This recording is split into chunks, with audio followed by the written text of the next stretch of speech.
Hello guys, ఈరోజు మనం 7th class Telugu text book నుంచి టెక్స్ట్ బుక్ వెనకాల వ్యాకరణ విజ్ఞానం గురించి మనం తెలుసుకుందాం. అంటే సంధి గురించి, సమాసం గురించి, వైకల్పం గురించి ఒకసారి మనం తెలుసుకుందాం. చూడండి, సంధి అంటే పూర్వ పరస్పరములకు పరస్పరములు ఏకాదేశం మగును.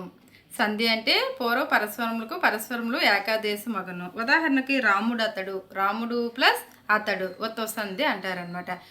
రాముడులో పూర్వపదం పరపదం రెండు ఉంటాయి కదా. సంధికి పూర్వపదం పరపదం కలిస్తేనే కదా సంధి అనేది ఏర్పడుతుంది. అయితే రాముడులో డు ఉంది కదా, అది ఉకారం వచ్చింది కాబట్టి అది ఒత్తో సంధి అవుతుంది. నిత్యము సూత్రంలో చెప్పిన వ్యాకరణ కార్యం తప్పనిసరిగా జరుగుతుంది. మనకి చెన్నైశ్వరి రాసిన బాల వ్యాకరణంలో కూడా ఈ పదాలను పరిచయం చేశాడనమాట. ఏంటంటే నిత్యం అంటే అత్తునకు సంధి బాహులోకంగా అవుతుందని చెప్పాం కదా 4 విధాలుగా. అయితే ఉత్తునకు సంధి ఏమవుతుంది, నిత్యంగా వస్తుందని అర్థం. నిత్యం అంటే ఏంటంటే సూత్రంలో చెప్పిన వ్యాకరణ కార్యం తప్పనిసరిగా జరుగుతుంది అని అర్థం. జనకుడు ప్లస్ ఇతడు, జనకుడు ఇతడు. అయితే జనకుడు అనేది ఒత్తో సంధి. జనకుడు ప్లస్ ఇతడు పూర్వ పరస్పరములకు పరస్పరం ఏకాదేశం అవుతుందని చెప్పుకున్నాం కదా, ఇది ఒత్తో సంధి జరుగుతుంది. నిషేధము సూత్రంలో చెప్పిన వ్యాకరణ కార్యము రాకపోవడాన్ని నిషేధం అంటామన్నమాట. సూత్రంలో చెప్పిన వ్యాకరణ కార్యము రాకపోవడాన్ని నిషేధము అంటారు. అయితే మా ప్లస్ సత్తా, మాయత్త అనేది నిషేధం అనమాట. వైకల్పకం సూత్రంలో చెప్పిన వ్యాకరణ కార్యం జరిగిన రూపము జరగని రూపము రెండూ ఉంటాయన్నమాట. అంటే ఒక సూత్రం చెప్పినప్పుడు వ్యాకరణకారి సంధి అనేది ఒకసారి జరుగుతుంది, మరొకసారి జరగదు. ఇత్తునకు సంధి వైకల్పకంగా అవుతుంది. చెన్నైశ్వరి బాల వ్యాకరణంలో ఇది చెప్పడం జరిగింది. సూత్రం ఇత్తునకు సంధి ఏంటంటే వైకల్పకంగా జరుగుతుంది. ఒకసారి సంధి వస్తుంది, ఒకసారి సంధి జరగకపోవడాన్ని వైకల్పకం అని అంటారనమాట. అయితే అది ప్లస్ ఏమి, అది ఏమి అని 2 రకాలుగా చెప్పవచ్చు అనమాట. బహుళం సూత్రంలో చెప్పిన వ్యాకరణ కార్యం కొన్ని సందర్భాల్లో నిత్యంగా, కొన్ని సందర్భాల్లో నిషేధంగా, కొన్ని సందర్భాల్లో వికల్పంగా జరుగుతుంది. అన్ని విధంగా 4వది అన్ని విధంగా జరుగుతుంది అనమాట. 4 రకాలుగా జరుగుతుంది. అత్తునకు సంధి బాహులోకంగా జరుగుతుంది. ఇది కూడా చెన్నైశ్వరి బాల వ్యాకరణంలో కూడా ఇది అత్తునకు సంధి బాహులోకం అనే సూత్రం చెప్పబడింది అనమాట. రామ ప్లస్ రామయ్య అనేది నిత్యంగా వస్తుంది. దోత ప్లస్ ఇతడు అనేది నిషేధంగా వస్తుంది అనమాట. మేనా ప్లస్ మేనల్లుడు అనేది మేనయల్లుడు 2 రకాలుగా వస్తుంది. అంటే సంధి ఒకసారి జరుగుతుంది, ఇంకోసారి జరగదు అనమాట. వైకల్పకంగా వస్తుంది. వకా ప్లస్ వకానక అన్ని విధంగా వస్తుంది. ఒకసారి డిఎస్కి కూడా అడిగాడమ్మా, టెట్కి డిఎస్కి కూడా అడిగాడు. అన్య ప్లస్ విధం, అన్య విధం అనేది ఏంటి, అన్య విధం. వకా ప్లస్ అనేది వకానొక అన్య విధం కూడా వచ్చిందనమాట. ఆగము ఉన్న వర్ణాలకు అదనంగా కొత్త వర్ణం మిత్రుని వలె వచ్చి చేర్చడం. ఒకటే గుర్తుంచుకుంటామా, ఆగమము అనగా మిత్రుడి వలె వచ్చి చేరుతుందనమాట. ఆదేశం అంటే శత్రువుగా వచ్చి చేరుతుందనమాట. అయితే ఉన్న వర్ణాలకు అదనంగా కొత్త వర్ణం మిత్రుడి వలె వచ్చి చేరుతుంది. పండు ప్లస్ పండుటాకు అనేది టుగాగం సంధి వస్తుంది. టుగాగం సంధిలో ఆగమం వచ్చింది కదా, అంటే మిత్రుడి వల్ల వచ్చి చేరిందని అర్థం. ఆదేశము ఉన్న వర్ణాన్ని తొలగించి దాని స్థానంలో శత్రువుల వేరొక వర్ణం వచ్చి చేరడాన్ని ఆదేశము అంటారు.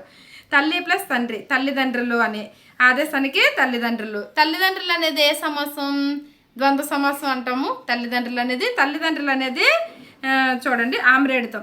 ఒక పదాన్ని వెంటనే 2 సార్లు ప్రయోగిస్తే 2వ పదాన్ని ఆమ్రేడితం అని పేరు ఉందన్నమాట. ఆమ్రేడితం అంటే 2వ పదాన్ని మనం ఆమ్రేడ్ సంధి ఉంది కదా, ఆమ్రేడ్ సంధిలో కూడా ఏంటంటే ఆమ్రేడితం అంటే మనం 2 పదాలు ఒకేలా ఉన్నప్పుడు 2వ పదాన్ని ఏమంటామంటే ఆమ్రేడితం అని అంటాం. చూడండి, అయ్యా ప్లస్ అంటే అయ్యో ప్లస్ అయ్యో అంటే అయ్యయ్యో అని వచ్చింది కదా. అయ్యో అనేది 2 అయ్యో అనేది ఏంటి, ఆమ్రేడితం. దిత్వం ఒక హల్లు అదే హల్లుకు కలవడాన్నే దిత్వము అంటాము. అమ్మ మా కింద మా, అమ్మ కా కింద కా, ఇలాంటివన్నీ దిత్వాలు అంటారు. ఇవి ప్రాథమిక దశలో కూడా మనకి ప్రాథమికగా తెలుసుకోవాలన్నమాట. ఇది దిత్వము అనేది సంయుక్తం కూడా. సంయుక్తం అంటే ఒక అల్లుకు మరొక అల్లు కలవడాన్ని ఏమంటామంటే సంయుక్తము అంటాము. పరమేశ్వరుడు వేరొక సంధి వేరొక రకంగా వచ్చి చేరడాన్ని సంయుక్తం అంటాము. సంశ్లేష సంధి జరిగినప్పుడు మొదటి పదం చివరాళ్ళు 2వ పదం మొదటి ఆళ్ళతో కలవడాన్ని సంశ్లేషం అంటామన్నమాట.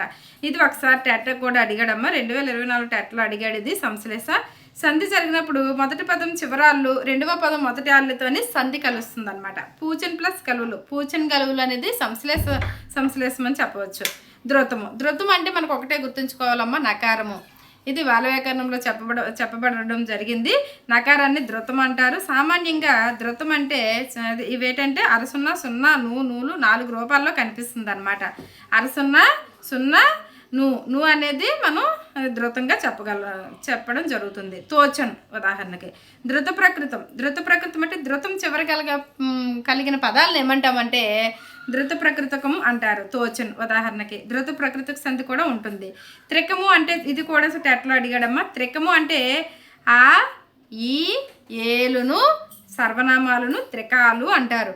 ఆ, ఈ, ఏలు ఏ సర్వనామాలను త్రికాలు అంటారనమాట. అయితే ఆ కాలము, ఈ కన్య ఏ విధంగా ఇలా త్రికాలు అంటారనమాట. విభక్తి పదాల మధ్య ఉండే సంబంధాన్ని తెలిపేది విభక్తి అంటారు. భూతదయ కంటే మించిన ధర్మం లేదు అనేది విభక్తి అనమాట. పూర్వపదం సమాసంలోని అర్థవంతమైన 2 పదాల్లో మొదటి పదమాన్ని పూర్వపదం అంటారు. దేవాలయం, దేవా ప్లస్ ఆలయం, సవరణ దీర్ఘసంధి కదా. దేవా అనేది ఏంటి? పూర్వపదము, దీన్ని పూర్వపదము. ఆలయం అనేది పరపదం. ఉత్తరపదం సమాసంలో అర్థవంతమైన 2 పదాల్లో రెండవ పదాన్ని ఏమంటామంటే ఉత్తర పదము లేదా పరపదం అంటాము. అది ఏంటంటే రాజా ప్లస్ ఇంద్రుడు, రాజేంద్రుడు. ఇంద్రుడు అనేది ఏంటి? ఉత్తర పదము లేదా పరపదం అంటారు. విగ్రహవాక్యం విభక్తులతో కలిసి ఉండే సమాసాన్ని వివరించి చెప్పేదే విగ్రహవాక్యం అంటారు. రాజు యొక్క భవనం అనేది విగ్రహవాక్యం. ఇది షష్ఠి తత్పురుష సమాసం అనమాట. సమాసం అంటే అర్థవంతమైన 2 పదాల కలయికనే సమాసం అంటారు. గ్రంథాలయం అనేది సమాసం. అయితే కర్త క్రియకు గల ఆధారాన్ని తెలిపే పదాన్ని ఏమంటామంటే కర్త అంటారు. రాముడు పండ్లు తిన్నాడు. మనకి ఒక వాక్యం ఏర్పడినప్పుడు ఏముండాలి? కర్త, కర్మ, క్రియ ఉండాలి. ఈ 3 ఉంటేనే సంపూర్ణ వాక్యంగా చెప్పగలం. అయితే రాముడు పండ్లు తిన్నాడు, ఇదేంటి? సంపూర్ణ వాక్యం అనమాట. రాముడు అనేది కర్త, పండ్లు అనేది కర్మ, తిన్నాడు అనేది క్రియ. అయితే కర్మ అంటే క్రియా ఫలితాన్ని అనుభవించేవాడే కర్మ అంటారు. హనుమంతుడు సముద్రమును దాటెను, ఇది కర్మగా ఉదాహరణగా చెప్పడం జరిగింది. సకర్మకం కర్మ ఉన్న క్రియాపదం వల్ల కర్మ ఉన్నట్లు తెలిసిన అది సకర్మకం. కైకేయి 2 వరములను కోరును, సకర్మకం. అకర్మకం చూస్తే కర్మ లేకున్నా క్రియాపదం వల్ల కర్మ లేనట్లు తెలిపేది అకర్మకం. దశరథుడు మంత్రి సుమంత్రుడు, అయితే సుమంత్రుడు. క్రియ ఉందంటే పనిని తెలియజేసేదాన్ని క్రియ అంటారు. ఇంగ్లీష్లో వెర్బ్ అంటాము. అయితే సమాపక్రియ వాక్యం చెప్పదలసిన భావాన్ని పూర్తి చేసే క్రియను సమాపక్రియ అంటారు. వాక్యం పూర్తిగా చెప్పదలసిన పూర్తి అయిపోవాలన్న ఆ వాక్యాన్ని సమాపక్రియ అంటామన్నమాట. అయితే కౌశల్య దాన ధర్మాలు చేసింది, ఇది ఒక సమాపక్రియకు ఉదాహరణగా చెప్పడం జరిగింది. అసమాపక్రియ వాక్యం చెప్పదలసిన భావాన్ని పూర్తి చేయకుండా ఉంటే దాన్ని అసమాపక్రియ అంటారు. సుమిత్ర రాముడు తండ్రిగా భావించమని చెప్పి అని వదిలేసాం కాబట్టి వాక్యం కంప్లీట్ అవ్వలేదు కాబట్టి ఇది అసమాపక్రియగా ఉదాహరణకు చెప్పడం జరిగింది. వాక్యం కర్త కర్మ క్రియ కలిగిన సంపూర్ణ అర్థాన్ని ఇస్తే దాన్ని వాక్యము అంటారు. శబరి పండ్లును పెట్టిందంటే అక్కడ వాక్యం కంప్లీట్ అయింది. సామాన్య వాక్యం సమాపక్రియతో పూర్తయ్యే వాక్యాన్ని సామాన్య వాక్యం అంటారు. రవి పరుగు పెట్టాడు అనేది ఒక సామాన్య వాక్యము. ఒకార సంధి అన్న ఉత్వసంధి అన్న ఒకటే. ఉత్తనకు అచ్చుపరమైనప్పుడు సంధి నిత్యంగా వస్తుంది. ముందు మనం డిస్కషన్ చేసుకున్నాం. భీముడు ప్లస్ అతడు, భీముడు అతడు ఒకార సంధి. ఇకార సంధి ఏమ్యాదులు ఇత్తనకు సంధి వైకల్పికంగా వస్తుంది. మరి ప్లస్ ఏమిటి, మరి ఏమిటి. ఉదాహరణ అకార సంధి అత్తనకు సంధి బహుళకంగా వస్తుంది. దమ్ము ప్లస్ అక్క, దమ్మక్క. దమ్మ ప్లస్ అక్క, దమ్మక్క.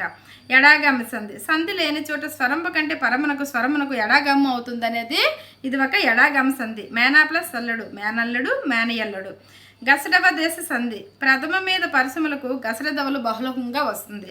గసడవ దేశ సంధి ఏంటంటే ప్రథమ మీద పరసములు గసడదవలు బహుళంగా వస్తుంది అనమాట. వాడు ప్లస్ కొట్టే, వాడు కొట్టే అవుతుందన్నమాట. సరళ దేశ సంధి ధృత ప్రకృతి మీద పరసములు సరళములుగా వస్తుంది. పూచన్ ప్లస్ కలువలు, పూచన్ గలువలు.